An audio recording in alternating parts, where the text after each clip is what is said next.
খিড়কি সংলগ্ন যে গ্রামটার নাম হলো খাসখোল। অনেক দেখেছেন গিয়েছেন। আজ পর্যন্ত ওই গ্রামটা মাশাআল্লাহ হুজুরের নিগাহে কারাম।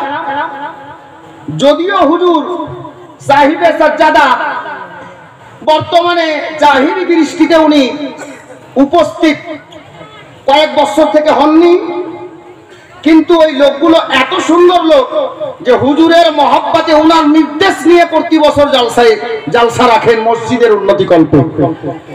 ওই জায়গাতে হুজুর সৈয়দি মাসরুর মিয়া আলাইহির রহমাত ওয়া রিদওয়ান সফরে এসে বাঙ্গালের মধ্যে যখন খাসখোলে পৌঁছালেন, তো এক বাড়ি, একটা কুড়ে ঘর, যেটাকে আমরা পূর্বের যারা লোক এখানে বসে আছেন বয়স্ক লোক, যেটাকে ফুসের ঘর বলা হতো, একটা ফুসের ঘরে ওনার থাকার স্থান ওনারা দিয়েছেন। ওখানে উনি আরাম করছেন। তো আল্লাহু আকবার, রাত্রি প্রায় 10টা প্লাস, মনোযোগ, রাত্রি 10টা প্লাস হুজুর সৈয়দি মাসরুর মিয়া খানকায় আরাম করছেন। ভিতর থেকে দরজা বন্ধ। বাইরে কিছু লোক মোলাকাত করার জন্য, সাক্ষাৎ করার জন্য এসে হাজির হয়ে গেছে। তো ভিতরে যে 2-3 জন লোক ওনারা আছেন, ওনার খাদিমগণ যিনারা সেবা করছিলেন, উনি বললেন, হুজুর পীর কিবলা বললেন যে দরজা ভিতর থেকে বন্ধ রাখো। আর উনি রেস্টে ছিলেন, আরামে ছিলেন। কিছুক্ষণ চলে যাওয়ার পর দরজায় একটু আওয়াজ হলো, কেউ বাহির থেকে আওয়াজ দিল। তো হুজুর সৈয়দি মাসরুর মিয়া আলাইহির রহমা নিজের খাদিমকে বলছেন যে বাবা দেখো তো বাইরে কোনো লোকজন আছে।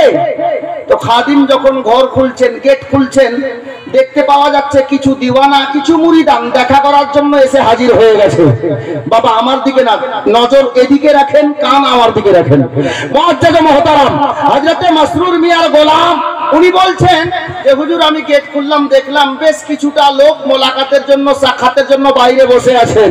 হুজুর মাসরুর মিয়া বলছেন থাকতে দাও, দরজা বন্ধ রাখো। দরজা বন্ধ হলো। মুআজ্জাজ কিছুক্ষণের মধ্যে হঠাৎ করে হুজুর সৈয়দি মাসরুর মিয়া আলাইহির রহমা খাদিমকে বলছেন যে আমার জুতা নিয়ে এসো। জুতা আনা হলো। হুজুর জুতা পরলেন, দরজা খুলে দাও, দরজা খুলে দিলেন।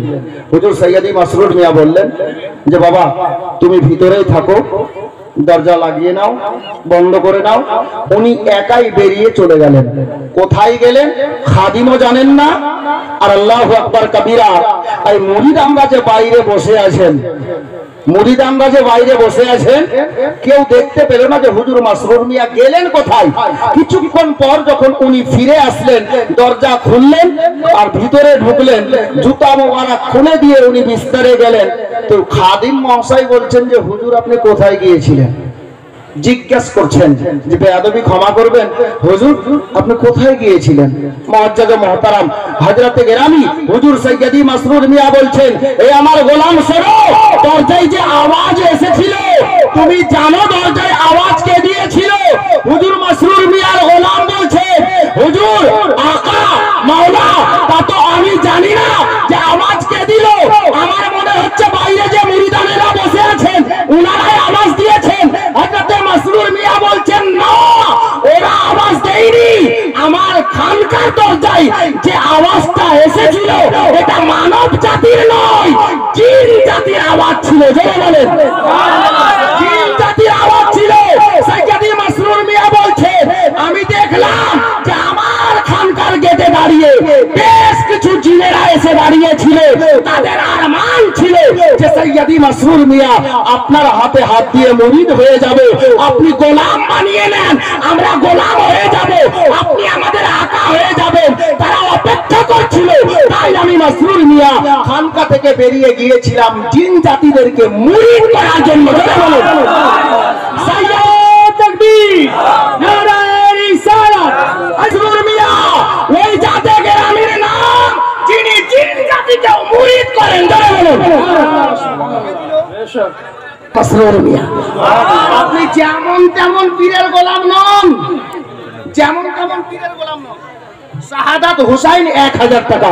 মাশাআল্লাহ আলহামদুলিল্লাহ হুজুরের মহব্বতে চটচট করে নুরানি জালসার জন্য, এই শুভ জালসার জন্য মাশাআল্লাহ মাশাআল্লাহ আল্লাহ তাবারক ওয়া তাআলা অশেষ মেহেরবানি যে আমরা নবীর মাহফিলও পেয়ে গেছি, নবীর আওলাদও পেয়ে গেছি।